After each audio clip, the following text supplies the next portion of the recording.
ఆదిరన్ temple tree future సిటీకి దగ్గరగా open ప్లాట్లు మీ భవిష్యత్తు కోసం సరైన పెట్టుబడి. గౌరవనీయులు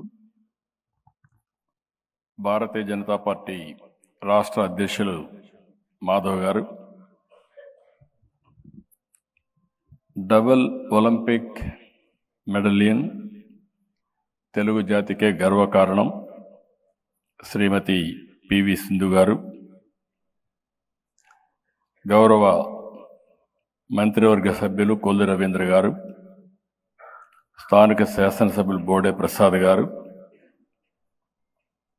గౌరవ శాసనసభ్యులు కొలుకుపూడి శ్రీనివాస్ గారు, గౌరవనీయులు మధుకర్ గారు, సిఇఓ ఖాదీ బోర్డ్ కట్టా సింహాచలం గారు, జిల్లా కలెక్టర్ లక్ష్మీసా గారు, ఈరోజు ఖాదీ సంత గాంధీ ఆశయాలకు ప్రతీక. ఈ పవిత్రమైన కార్యక్రమంలో ఇక్కడికి వచ్చిన మీ అందరికీ పేరు పేరున మనస్ఫూర్తిగా నా నమస్కారాలు, అభినందనలు, శుభాభినందనలు. ఒక పక్క గాంధీ జయంతి, గాంధీ పుట్టినరోజు, ఇంకొక పక్క చూస్తే లాల్ బహదూర్ శాస్త్రి, దేశమే గర్వించదగ్గ బిడ్డ. ఈ ఇద్దరే కాకుండా ఇంకొక పక్క చూస్తే ఈరోజు మనందరం పెద్ద ఎత్తున జరుపుకునే దసరా సందర్భంగా మనకు ఒక ఆనవాయితీ ఉంది. మనం ఏ పని సంకల్పించినా ఆ పని ప్రత్యేకమైన పూజలు చేసి ముందుకు పోతే అది జయప్రదం అవుతుంది. అలాంటి సమావేశంలో ఇక్కడ మనం కలిసాం. మాధవ్ గారిని మనస్ఫూర్తిగా అభినందిస్తున్నా. 11 సంవత్సరాల కంటే ముందు ప్రారంభించి ఇప్పుడు దేశంలో ఒక మంచి ఆశయం కోసం పార్టీ ఏ విధంగా ముందుకు పోతున్నారో ఇది ఒక ఉదాహరణ మాత్రం. ఇంకొక పక్కన మనం చూస్తే మహాత్మా గాంధీ అంటే మనకు వచ్చేది ఎప్పుడు గుర్తుంటుంది ఖద్దర్. ఖాదీ అంటే ఇమ్మీడియట్గా గుర్తొస్తుంది. దానికి కారణం స్వదేశ ఉద్యమం. ఈ రాట్నమే దేశానికి ఆయుధమైంది, తిరుగుబాటు సాధనమైంది. కడాన మనకు స్వాతంత్రాన్ని తెచ్చిపెట్టే మహత్తర కార్యక్రమానికి ప్రధానమైన కారణం ఈ ఖాదీ రాట్నం అని చెప్పి కూడా నేను మీకు తెలియజేస్తున్న ఒక స్ఫూర్తినిచ్చి ముందుకు పోయాం. ఆ మహనీయుడు మనకు నేర్పించింది సత్యం, అహింస, స్వదేశీ, గ్రామ స్వరాజ్యం. లాల్ బహదూర్ శాస్త్రి చాలా తక్కువ సమయం ఉన్నాడు కానీ జై కిసాన్, జై జవాన్ ఒక నినాదం. దేశాన్ని రక్షించుకోవాలి, తిండి పెట్టే రైతులను గుర్తుపెట్టుకోవాలని చెప్పిన ఏకైక వ్యక్తి లాల్ బహదూర్ శాస్త్రి గారు. అలాంటి మహనీయులకి నివాళులర్పిస్తూ ఈరోజు మనం సమావేశమైంది ఒక స్ఫూర్తిని నింపడానికి. భవిష్యత్తులో ఏ విధంగా ఈ స్వదేశీ ఉద్యమం నాకు ఏమాత్రం లేదు, సంతానంగానే మనకు అందరికీ జ్ఞాపకం పాత రోజులు. ఊర్లో తయారయ్యే వస్తువులు, అవసరమైన వస్తువులన్నీ సంతకు తీసుకొస్తాం. వారానికి ఒకరోజు ఆ సంతకు పోయి అన్ని వస్తువులు కొనుక్కుంటాం. అది ఆ రోజు మార్కెట్ వ్యవస్థ. ఈరోజు నాకు ఖాదీ సంత గ్లోబల్ సంతగా ఇండియన్ ప్రోడక్ట్స్కి తయారవుతున్న దాంట్లో అనుమానమే లేదు. ఇప్పటికే ఆ దిశగా మనం ముందుకు పోతున్నాం. అయితే చరిత్ర కూడా ఒక్కొక్కసారి గుర్తుపెట్టుకోవాలి. భవిష్యత్తుకు నాంది పలకాలంటే బ్రాడ్గా చరిత్రను కూడా గుర్తుపెట్టుకుంటే భవిష్యత్తుకు మనం అంకితమయ్యే పరిస్థితికి వస్తుంది. ఆ రోజు మీరు చూస్తే విదేశ వస్తువుల్ని బహిరంగంగా తగలబెట్టమని పిలువిచ్చారు. ఎంతోమంది త్యాగాలు చేశారు. ఆ పోరాటమే స్వాతంత్ర ఉద్యమానికి నాంది పలికింది. ప్రజల్లో తిరుగుబాటు రగిలించింది. దాన్ని లాజికల్గా తీసిపోయే పరిస్థితికి వచ్చాం.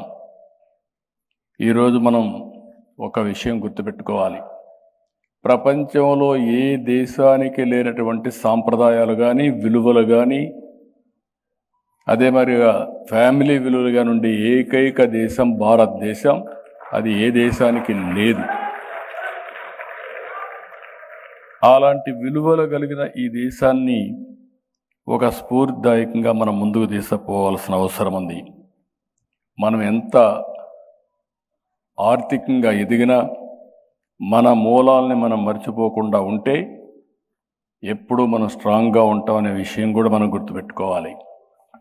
ఇటీవల కాలంలో మీరు చూశారు, నేను ఎప్పుడూ చాలా స్వాతంత్రం కంటే ముందు ఇప్పుడే మాధవ్ గారు చెప్పారు, భారతదేశం, చైనా 60% విదేశ మార్కెట్ మన దేశాలని జరిగేది.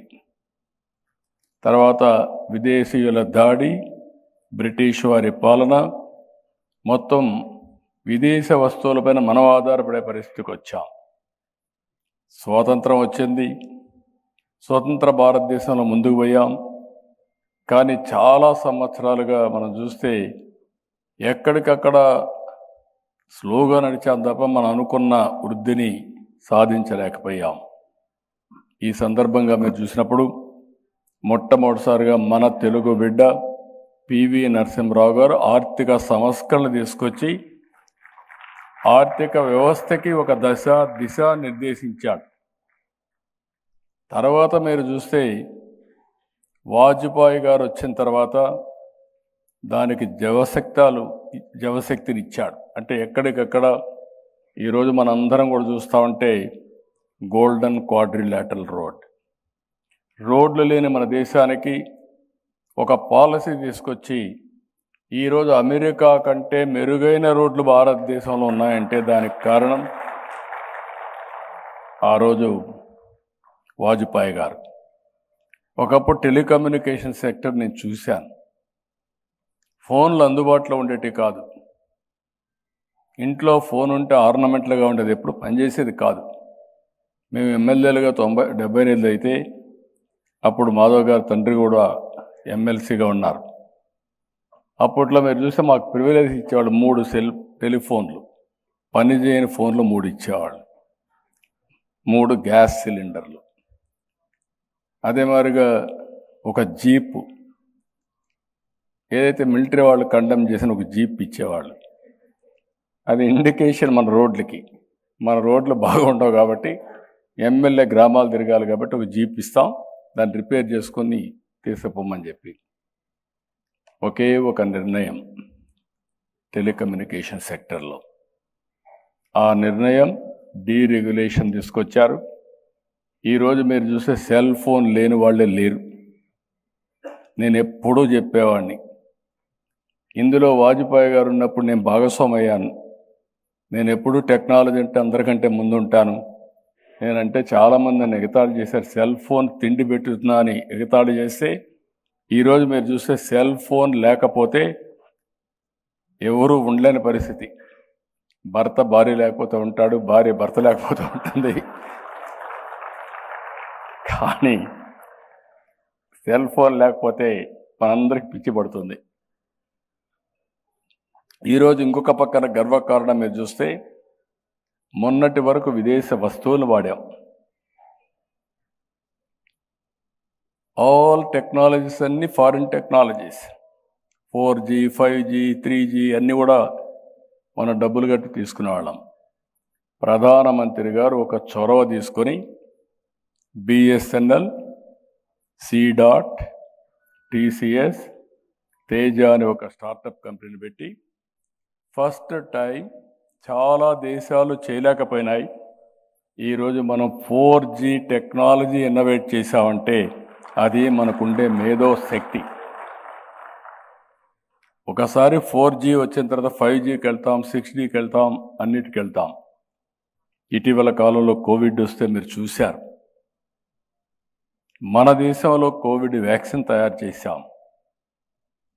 చేసిన తర్వాత ప్రధానమంత్రి గారు 100 దేశాలకు కోవిడ్ వ్యాక్సిన్ ఇచ్చి అక్కడ ప్రజలను కాపాడాడు.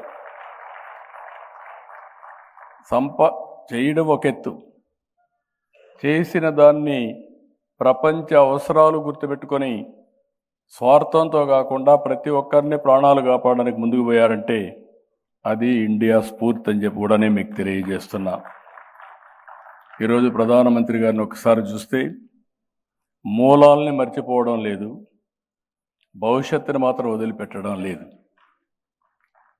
ఒకప్పుడు మనం యుద్ధం చేయాలంటే ఏది కూడా విదేశాల నుంచి రావాలి.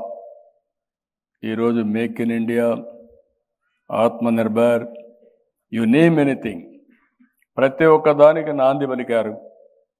ఒకప్పుడు ఇండియా అనేది వేరే కంట్రీస్ని చూస్తే మనం ఏమీ చేయలేని నిస్సహాయ స్థితి నుంచి కాదు, మాకు ఒక స్వయం ప్రతిపత్తి ఉంది, మా నిర్ణయాలు మేము తీసుకోగలుగుతామని చెప్పిన ఏకైక ప్రధాని నరేంద్ర మోడీ గారు. 11వ ప్లేస్ నుంచి 4వ ప్లేస్కి వచ్చాం. ఆర్థిక వ్యవస్థ 3వ ప్లేస్కి వస్తాం.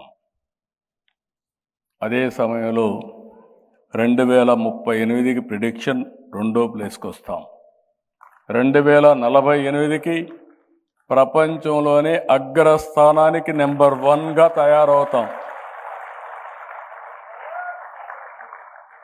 ఇదే నిజమైన నివాళి భారతమాతకు. ఆ విషయం మనందరం గుర్తుపెట్టుకోవాల్సిన అవసరం ఉంది.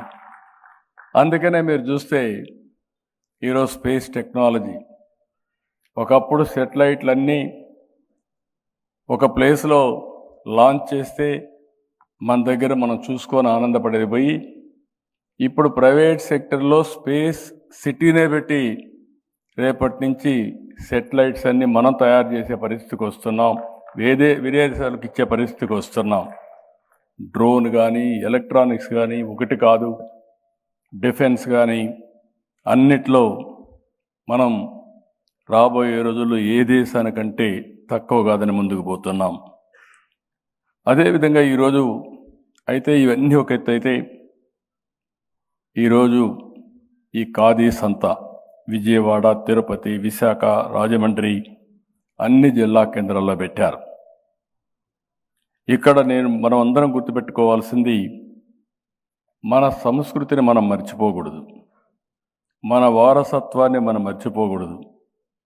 మన కళలు కానీ, ఆహార ఉత్పత్తులు కానీ, ఆట బొమ్మలు కానీ ఈరోజు నేను చూశాను, చాలా తీసుకొచ్చారు. రాష్ట్రంలో ప్రతి ప్రాంతం నాకు తెలుసు, తిరిగాను. కానీ ఈరోజు అన్ని ప్రాంతాల్లో తయారు చేసే అన్ని వస్తువులు తీసుకొచ్చి ఇక్కడ డెమాన్స్ట్రేషన్ పెట్టి ఒక స్ఫూర్తిని కలిగించినటువంటి మాధవ్ గారిని మరొక్కసారి మీ అందరి తరపున అభినందిస్తున్నా. చేనేత, కళంకారి చాలా పొందూరు మొదలుకొని ధర్మవరం వరకు అన్ని ప్రాంతాల నుంచి తీసుకొచ్చారు. కొండపల్లి, ఏటుకొప్పాక బొమ్మలు, అదే మరి ఆదిత్యానికి మారిపోయిన గోదావరి జిల్లా నుంచి కొబ్బరి ఉత్పత్తులు చాలా తీసుకొచ్చారు. ఇప్పుడే మనందరం చూస్తే ఒకప్పుడు పేపర్లో చదువుకునేవాళ్ళం, అగ్గెపెట్టెలో మన వాళ్ళు చీర తయారు చేసేవాళ్ళు పెట్టేవాళ్ళని. ఈరోజు స్వయంగా మన ఆడబిడ్డకు సింధుకి బహుకరించే పరిస్థితికి వచ్చాడు. అంటే ఇలాంటివి మనం గుర్తుపెట్టుకోవాల్సింది, ఎక్కడికక్కడ మన సంస్కృతిని గుర్తుపెట్టుకుంటున్నాయి. ఈ కాంపిటేటివ్ వరల్డ్లో ప్రపంచాన్ని మనం యాచించే పరిస్థితి కాదు, శాసించే పరిస్థితి రావాలి. అదే నిజమైన స్వాతంత్రం అని చెప్పి కూడా నేను మీకు తెలియజేస్తున్నా. అందుకనే ఈరోజు మనం చూసినప్పుడు be Indian, buy Indian products, 143 కోట్ల జనాభా, ఇది 165 కోట్లు పెరుగుతుంది. అప్పటికి చైనా 130 కోట్లు అవుతుంది. ఇంత పెద్ద మార్కెట్ ఉండే దేశం ప్రపంచంలో ఏదీ లేదు, ఒక్క భారతదేశమే. మొన్నటి వరకు జనాభా అనేది మనం పెద్ద లైబిలిటీ అనుకున్నాం, కాదు. ఈరోజు జనాభా అనేది అతిపెద్ద ఆస్తి, ఒక సంపద.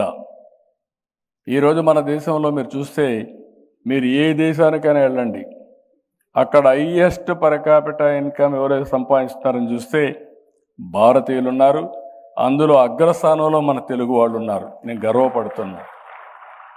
We are not inferior to anybody in this world.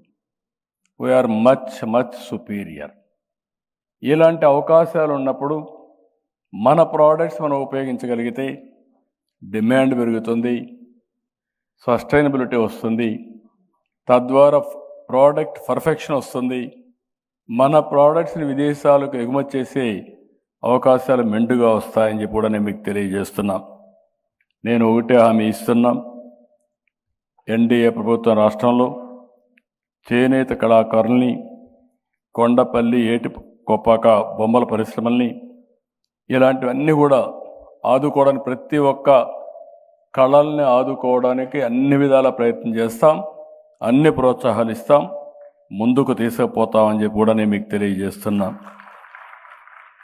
ఇవన్నీ చేసి ఇలాంటి ఇంకొక పక్కన మనం గుర్తుపెట్టుకోవాల్సిన అవసరం ఉంది. ఓసారి మనం ప్రమోట్ చేస్తే ఎంత ఫాస్ట్గా వెళ్ళిపోతుందంటే, నేను అరకు కాఫీ చూశాను. ఒకప్పుడు అరకు కాఫీ ఆ ప్రాంతానికే తెలిసేది కాదు. స్లోగా నేను నాంది ఫౌండేషన్ చెప్పి అరకు కాఫీని ప్రమోట్ చేయమన్నాం. ప్యారిస్లో షాప్ పెట్టారు.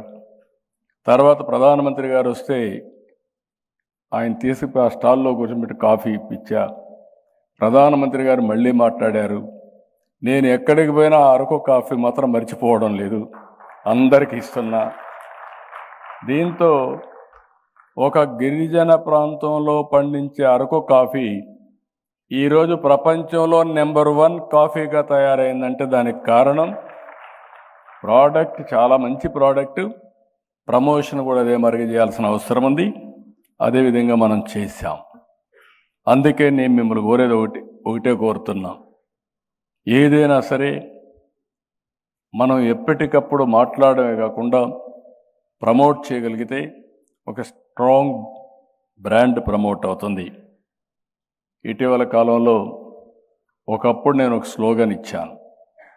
ప్రతి ఒక్క ఇంటికి ఒక ఐటీ ప్రొఫెషనల్ ఉండాలని చెప్పాను.